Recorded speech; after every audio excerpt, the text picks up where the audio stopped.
Friends, my favourite जायका में आप सभी का वेलकम है। आज हम एक ऐसी रेसिपी बनाने जा रहे हैं। मिठाई तो है पर असल में एक सेहत का अनमोल खजाना है। हम बनाने वाले शुद्ध देसी घी और ड्राई फ्रूट से भरे हुए गोंद के लड्डू। ठंड के मौसम में अक्सर हमें थकान और सुस्ती महसूस होती है, इसलिए आज दादी के साथ मिलकर हम बनाने वाले एनर्जी बूस्टिंग लड्डू। ठंड के दिनों में हमारी इम्यूनिटी कम हो जाती है, पर ये गोंद और ड्राई फ्रूट के मिश्रण हमारे सर्दियों जुकाम से बचाता है। तो चलिए बिना देरी की वीडियो करते हैं स्टार्ट। सबसे पहले हम एक पैन में 1 चम्मच देसी घी लेंगे। घी के गर्म होते ही इसमें हम 100 ग्राम बादाम डालेंगे। इन्हें हमें तब तक लो फ्लेम में रोस्ट करना है जब तक थोड़ा इसमें गोल्डन ब्राउन कलर ना आ जाए और इसमें से एक सौंधी खुशबू आने लगे। बादाम में विटामिन ई और ऐसे न्यूट्रिशन होते हैं जो मेमोरी को तेज करते, दिमागी थकान दूर करते हैं। बादाम हमारे बहुत अच्छे से रोस्ट हो गए, इनका कलर भी थोड़ा चेंज हो गया। अब इसी स्टेज में हम ऐड कर देंगे 100 ग्राम काजू। काजू को भी हमें बादाम के साथ हल्का गोल्डन ब्राउन होने तक रोस्ट करना है। आपको ध्यान रखना है काजू बादाम के मुकाबले थोड़ा जल्दी रोस्ट हो जाता है, इसलिए फ्लेम को हमेशा लो रखना है।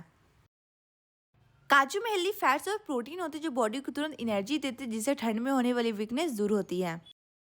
बादाम और काजू हमारे गोल्डन ब्राउन हो गए, अब इसे निकालते हैं एक प्लेट में और होने देते हैं ठंडा। अब इस बचे हुए घी में 100 ग्राम अखरोट डालेंगे। अखरोट को हमें बहुत ज़्यादा रोस्ट नहीं करना, बस 1 से 2 मिनट के लिए रोस्ट करना है ताकि बस कच्चापन निकल जाए और एक बेहतरीन क्रंच आ जाए। अखरोट कैल्शियम के ऑब्जर्वेशन में मदद करता है, जिससे हड्डियां मजबूत होती हैं। हमारे अखरोट भी बिल्कुल गोल्डन ब्राउन हो गए, इनमें से बहुत प्यारी खुशबू आ रही है। इन्हें भी हम प्लेट में निकाल लेते। देखिए हमारे काजू और बादाम कितने ज़्यादा अखरोट के साथ क्रिस्पी और क्रंची दिख रहे हैं।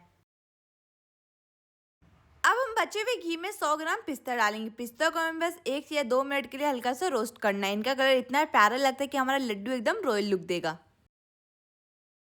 दूसरे ड्राई फ्रूट्स के मुकाबले पिस्ता में कैलोरीज कम होती है, इसलिए वेट कंट्रोल करने में मदद करती है।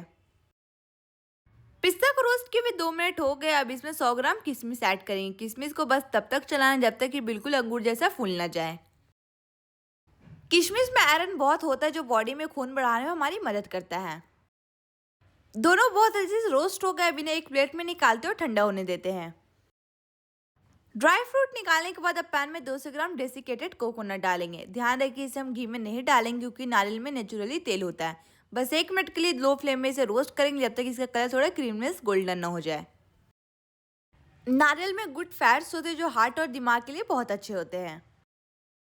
नारियल के पाउडर बहुत तेजी से भून गए, इसकी सौंधी खुशबू पूरे किचन में फैल गई। इसे निकालते एक प्लेट में बहुत तेजी से होने देते हम ठंडा। अब इस पैन में 100 ग्राम खसखस डालेंगे। खसखस को भी बस 1 मिनट के लिए हल्का सा रोस्ट करना है। ये छोटे छोटे दाने हमारे लड्डू को एकदम बहुत ही अच्छा टेक्सचर और करंट स्वाद देगा। अखरोट की तरह खसखस भी दिमाग को तेज करता है, तो आप भी इसे लड्डू में जरूर ऐड करें। फ्रेंड, ये जो खसखस हमने डाला है इसे पुराने जमाने में दादी अम्मी का सीक्रेट कहा जाता है। छोटे छोटे दाने कैल्शियम और जिंक का पावर हाउस है। दादी अम्मी बताती है कि ठंड में जब बॉडी में दर्द होता है तब खसखस वाले लड्डू जादू की तरह काम करते हैं। फ्रेंड्स, आप लोग से बात करते करते हमारे खसखसी बॉल से रोस्ट हो गए। इसे निकाल लेते हैं एक प्लेट में, इसे भी होने देते हम ठंडा। फिर से हम लेंगे 1 चम्मच देसी घी। अब बारी है गोंद की। याद रखिए गोंद को कभी भी एक साथ बहुत सारा मत डालिए, वरना ये आपस में चिपक जाएगा और अंदर से कच्चा रह जाएगा। हमें इसे थोड़ा थोड़ा करके घी में डालना है, ये एकदम पॉपकॉर्न की तरह फूलकर ऊपर आ जाएगा। तो हमने यहाँ पे 100 ग्राम गोंद लिया है। दादी भी बताती गोंद की तासीर गर्म होती है जो विंटर में हमें सर्दी और ठंड से बचाती है, इसलिए हम इसे विंटर में यूज़ करते हैं। तो 2 मिनट हो गए। आप देख सकते हैं सारे गोंद पॉपकॉर्न की तरह फूल गया और एकदम मोतियों की तरह खिले। तो अब इसे निकाल लेते हैं हम एक प्लेट में।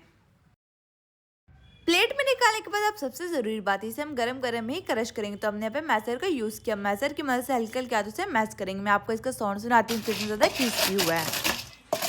अच्छी तरह से क्रश करने के बाद अब इसे रखते हैं हम साइड में। तो देखिए फ्रेंड, हमने सारे ड्राई फ्रूट को मिक्सर पे हल्का पल्स मोड पर चलाकर दरदरा पीस लिया। इन्हें हमने बिल्कुल भी बारीक पाउडर नहीं बनाया ताकि लड्डू में मेवा का असली स्वाद और क्रंच बरकरार रहे। इनकी खुशबू अभी से ही बहुत कमाल की आ रही है।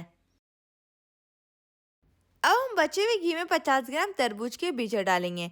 इन्हें हम तब तक रोस्ट करेंगे जब तक कि थोड़ा फूल न जाए और इनसे पॉपिंग की आवाज़ ना आने लगे।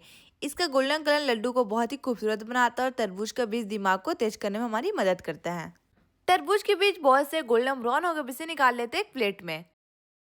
जब तरबूज के बीज अच्छी तरह से ठंडा हो गए तो हम इन्हें अच्छी तरह से दरदरा पीस लिए हैं।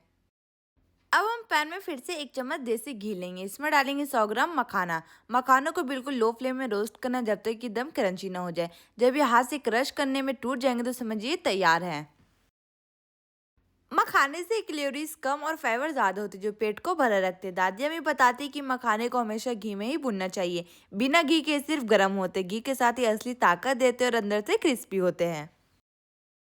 अच्छा देखिए, मखाने जो है बहुत अच्छे से घी ऑब्जर्व करते हैं, ये सभी को पता है, इसलिए मैंने 3-4 चम्मच पहले ही घी जो है वो ऐड कर दिए थे कढ़ाई में। जब मैं वीडियो ऑन की हूँ उसके बाद मैंने 1 चम्मच बस दिखाया है। अब मैं आपको इसकी क्रिस्पनेस दिखाती हूँ, कितनी ज़्यादा क्रिस्पी बनी है। अभी इसे रखते हैं हम साइड में। अब हम पैन में फिर से 2 बड़े चम्मच घी लेंगे, घी को होने देंगे गरम। जब अच्छी तरह से घी गरम हो जाएगा तो 2 कप गेहूं का आटा डालेंगे। अगर वजन में बताया तो मैंने यहाँ पे 250 ग्राम आटा लिया है। आटा डालने के बाद हमें थोड़ा सब्र रखना होगा, क्योंकि इसे हमें बिल्कुल लो फ्लेम पर गोल्डन होने तक भुनना है।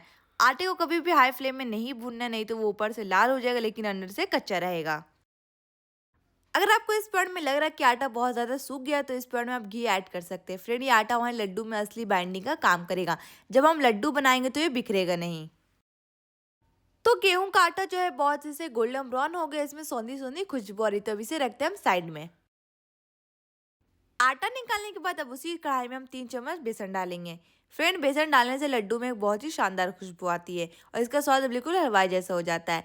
इसे भी हम लो फ्लेम पर सुनहरा होने तक भूनेंगे। ये आटे के साथ मिलकर लड्डू को एक स्मूथ टेक्सचर देता है, जिससे वो मुंह में जाते ही घुल जाता है।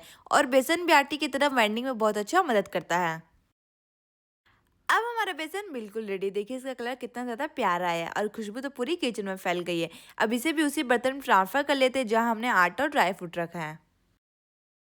अब बारी इन सभी जादुई चीज़ों को एक साथ मिलाने की। एक बड़े से बाउल में हमने लिया भुने हुए आटे और बेसन, हमारे दरदरा पीसे हुए ड्राई फ्रूट, क्रश किए हुए गोंद, रोस्टेड नारियल, खसखस, मखाने और तरबूज के बीज। देखिए सारे मिक्सचर कितने ज़्यादा जायकेदार लग रहे हैं। अब इस मिक्सचर में 1 चम्मच सौंठ पाउडर ऐड करेंगे, मतलब जिंजर पाउडर। जिंजर पाउडर हमारी इम्यूनिटी बढ़ाता है और बॉडी को गर्म रखता है। साथ में शामिल कर देंगे 1 चम्मच इलायची पाउडर, जो इन लड्डू में एक बहुत ही प्यारी खुशबू और ताजगी भरा स्वाद लाएगा। अब फिर मिठास के लिए हम इसमें शामिल कर देंगे 300 ग्राम चीनी। चीनी को पहले हमने मिक्सर में अच्छी तरह से बारीक पीस लिया है। ध्यान रखिए चीनी तभी मिक्स करिए जब आपका ड्राई फ्रूट और आटा अच्छी तरह से मिक्स हो जाए और थोड़ा गुनगुना हो जाए। ज़्यादा ठंडा भी नहीं करना में, नहीं तो वो लड्डू बंधाएगा नहीं। ठीक है, क्योंकि चीनी पानी छोड़ सकती है, इसलिए तो हल्के हाथों से अब सारी चीज़ों को हम मिक्स कर लेंगे। 300 ग्राम चीनी इस 2 कप आटे इतने सारे ड्राई फ्रूट के लिए एकदम परफेक्ट है। इससे मिठास ना बहुत ज़्यादा होगा ना कम होगा।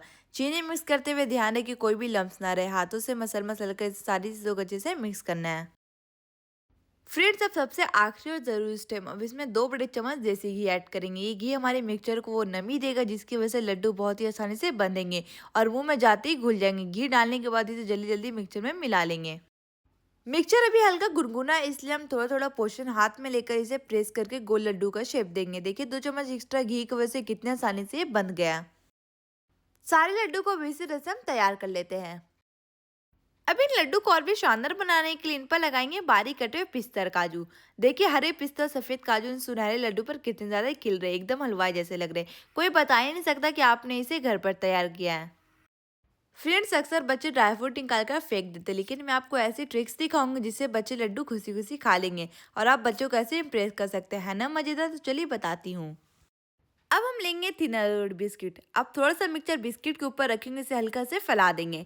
फिर दूसरा बिस्किट के पीस ऊपर से रखकर कवर कर देंगे और हल्का सा फिर से प्रेस कर देंगे।